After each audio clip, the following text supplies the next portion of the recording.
It's all about the sync speed. What are you thinking about? There's only one thing that we love more than eating food with chopsticks, and that's photography.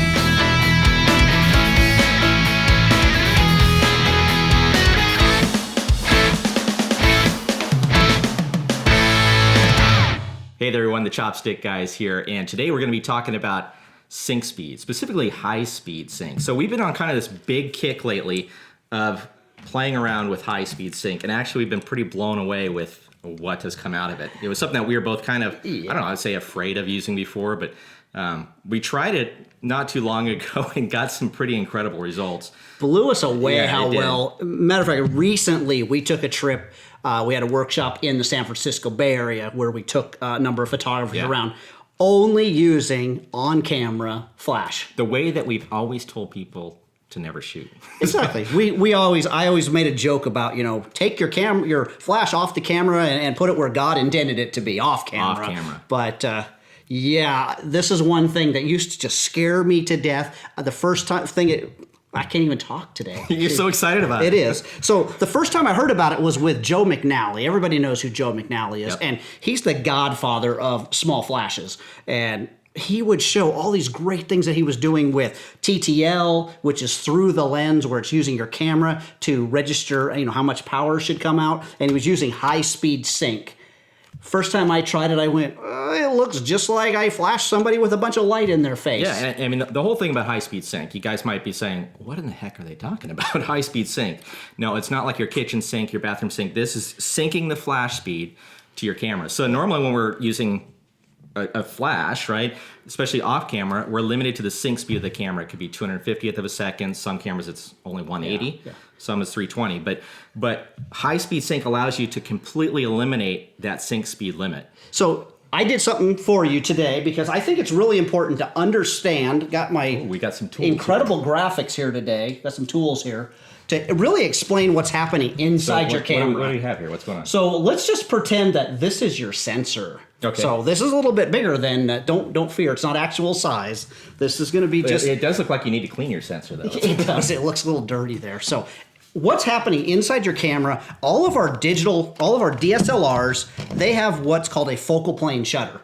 It used to be in the old days we had the leaf shutters where our shutters would just open and close, and that's all they would do. Now the problem is we have two parts to our shutter. So what's happening, if we were to strip your camera apart, what you would find is you would find your sensor, and you'd find these two curtains that cover the sensor up. So what's happening is when we're shooting flash, our first curtain begins to open, and when it's fully open, that's when the flash fires. Right, so that's when you get that pop of light. Yeah, light goes boom, and it exposes your picture correctly.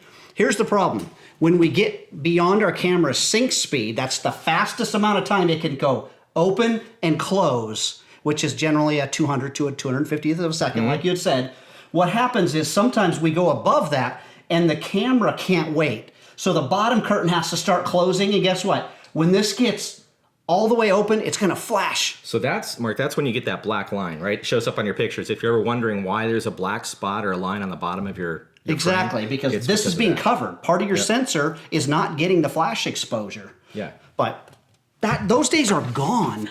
This is what has blown me away. This is something again, we've all avoided. Then in high-speed sync, what happens? Here's what's happening show me. in high-speed sync now. We have that same problem. So let's pretend now it's a bright sunny day and we want to shoot our subject and we want to shoot our lens wide open. Yeah. We have a beautiful 2.8 lens. So we're at f2.8. Guess what's going to happen to your sky? It's going to just turn white, It turns right? completely white. Ugly white. If I want to see, that sky, I'm probably going to have to shoot somewhere at like a 2500th of a second. Yep. Could never sync to that speed.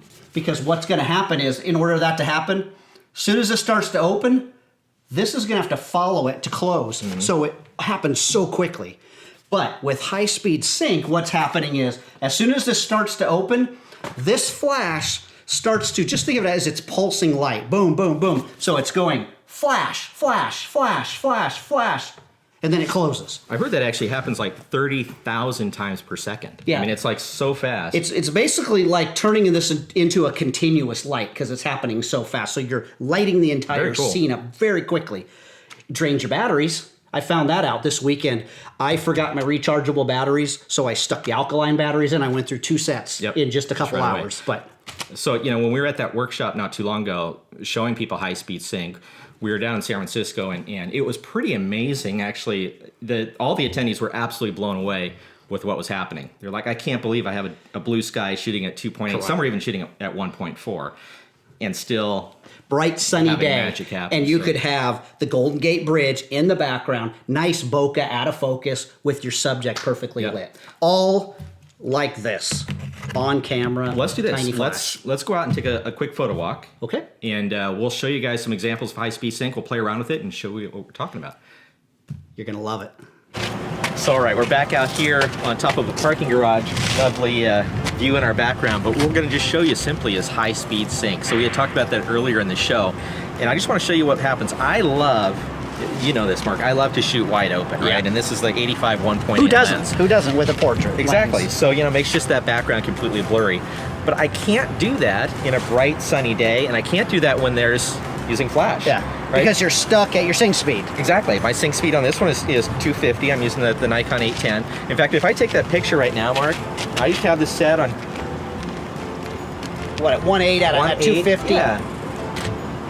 With flash, what am I? It's just white, It's right? completely white. Yeah, completely you're not white. seeing No. anything. So now, if I turn this on, just hit it, boom, high speed, sync. Now it's shooting at 6400th of a second at 1.8. So what do you Check got? that out. Like Unbelievable. A 64th of a second. Full bright sun right now. I mean, Totally I can't even exposed. turn and look. It's so bright out here. So, I mean, that just opens up the world. The background is completely creamy. And that's beautiful. a sellable image. That is. That's something we've always told people, never shoot with the flash on camera. It's so amazing. It's like the flash is on the camera. The thing we've told people, get it off the camera. But, in a pinch, I would still like to take it off the camera. Exactly. But, without any cords or anything, I don't have an assistant to hold the light for me. I can take that super, super easy. Opens up your world. Okay, make a new headshot for my Facebook Okay, page. Facebook image. Here we go. Oh, yeah. That looks good. Golden. There we go. All right, so go out and give it a try. High-speed sync works the same on the Canon with all the newer flashes. Works on any old Nikon flash, and It changed your life. open up your whole new world. So that was a lot of fun. That was I fun. get so excited about high-speed sync these days. Well, it makes you just want to go out there and shoot more and more. Oh, exactly. But right now, it's not time to shoot. It's time for Talking Raw. All right, what do we have here? Ooh, A but fine selection. I'm gonna take that from you because today you get to do the Photoshop work or the that's Lightroom fair. work. That's so fair. Just enjoy that while I'm I actually will. teaching here. I will. So, a few weeks ago, we came at you with the dehaze filter. Remember that, where we were actually getting the haze out of that image that you had taken, and then I took it and we darkened the sky. Well, we're going to take that dehaze filter one step further. Mark, I don't know if you knew this until recently, but Lightroom actually has a kind of a masking feature built in with an erase mask. So if you're using the dehaze, it doesn't. And I did not know that till recently. It's one of the reasons I've never really liked using Lightroom because I feel like I'm trapped not being able to have masks. So check this out. We've got this picture here. This is one that I took when we were in India a few months Yep, back. I remember that day. This big cathedral here. And in order for me to expose this big white building correctly, I had to not expose for the sky. So I sacrificed the sky, but you can see it's pretty blown out. So what I have here, There's a little bit of clouds in move there, my I think. chopsticks aside, but I'm going to go ahead into the dehaze filter. I'm going to turn that on. So I've got my brush. Actually, I've hit the brush first. And now you can see, and I can use my bracket key to change the size of that just like you brush, do in just like you do in Photoshop, Photoshop. And I'm simply going to hold it down, and I'm going to go ahead and move this all around. And in fact, it helps if I actually move that dehaze up. Now you can see I actually like to start with it pretty high. Now the skies look pretty fake. I mean they're overly blue at this point. Okay. But you can see I go across, and I actually went right across the top of that cathedral. Now check this out. I'm simply going to scroll down to where it says brush, A, B, and then it says erase. Erase. So I click on that, and I can change the size of my brush by, again, using the bracketing tool. And watch this. Okay. So you're masking within Simply, Lightroom now. and I'm simply just brought back all of that exposure right back in. And I'm just going to follow along the kind of ridge line of Yeah, this. if you didn't catch the last time we talked about dehaze, I'm blown away. I never thought about using dehaze to bring clouds back in. I have tried every method possible. It's one of the best I've seen. So now what I also do is I go back and I just click on that brush A again, and now I can adjust that dehaze backwards just a little bit. So now I'm down at like 50%, and I've got a perfect looking sky with a perfectly exposed building. But you can see that made a huge difference. Super easy to do, and it's not a global adjustment, but that is your Talking Raw tip for today. All right. Great tip. So we're done with Talking Raw. What time would it be now? I think now it's time for Fortunate Questions. All right, so we've got our question. Go ahead and break this open. All right, again, let's Mark, see and what we you got can here go ahead and today. read the question.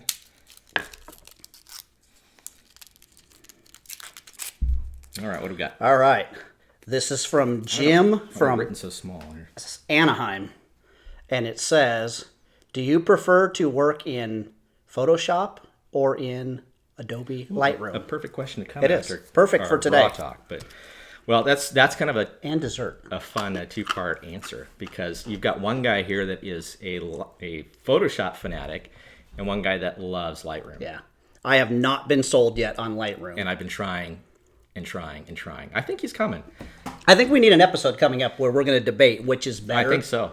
But I think it's like anything in photography. There is no what's better. I think what works best. But let's for you. answer his question. I mean, what would you say?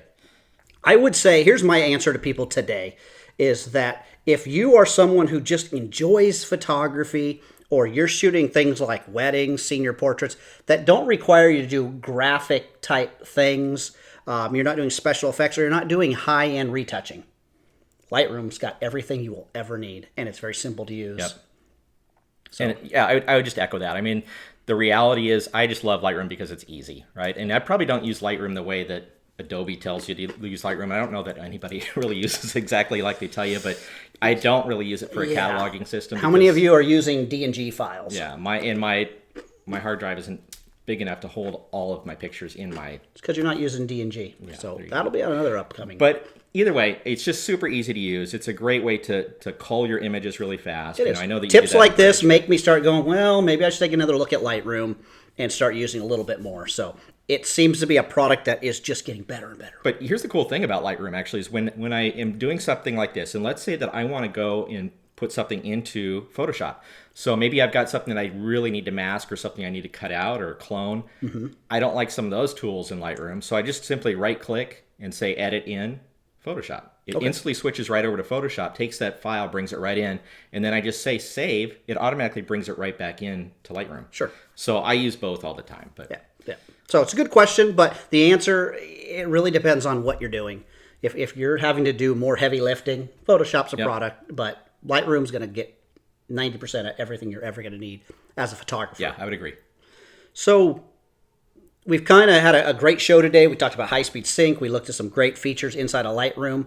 Let's have some food for thought. I know the other day you and I were talking, and I was asking you yesterday so you made this New Year's resolution to pick up your camera every day. I did a little video with did. a call out saying, I want you to tell me your resolutions. Well, I've failed on my resolution. It actually didn't take me very long. Do you remember what my resolution was? Yes, you do, because we just talked about it yesterday. That's right. But shooting every day. But that was it. I said I was going to shoot and pick up my camera every single day. Even if I'm not creating a masterpiece, just taking a snapshot, but I was going to do that. And so how well have you done? Not as well as I wanted to. But, that it brings me down to just something that I just want to kind of reiterate. And I've got back into doing is, picking up my camera every day.